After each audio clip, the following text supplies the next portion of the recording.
sideen iskaga joojiyaa wahsiga waa su'aalaha ugu badan ee ay dadka isoo weydiiyaan. haddaba wahsigu wuxuu imaadaa marka maskaxdaada iyo calooshaada aysan si fiican u shaqaynayn. taasna waxaa ugu wacan levelka enerjigaaga oo hooseeya. enerjiga waa awoodda aad wax ku qabsanayso. sideedaba noloshu waxay ku dhisan tahay laba shay oo kala ah waqti iyo energy ama tamar. waqtigu ma ah mid aad maareyn karaysid waayo waa wax socda oo aadan shaqo ku lahayn, laakiin waxaad maamuli karaysaa enerjigaaga. dabcan enerjiga waxaan ka helnaa cuntada, biyaha, cadceedda, geedaha iyo cibaadada eebe. cunto cunistaadu waa sidee? cunto noocee ah ayaad cuntaa? biyo cabistaada ka waran maalintii imise koob ayaad cabtaa?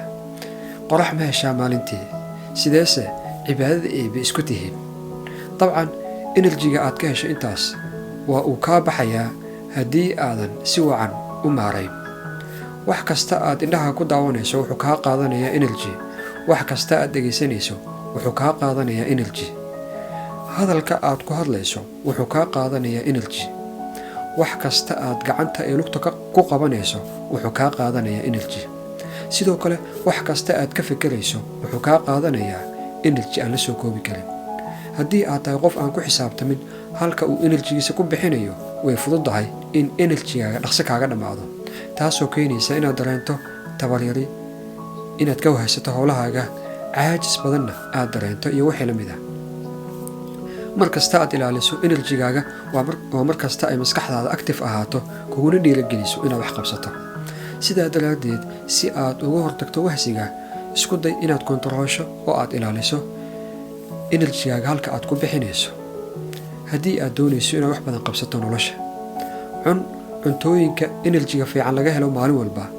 cab biyo kugu filan maalintii. si wacan u og cibaadada eebe.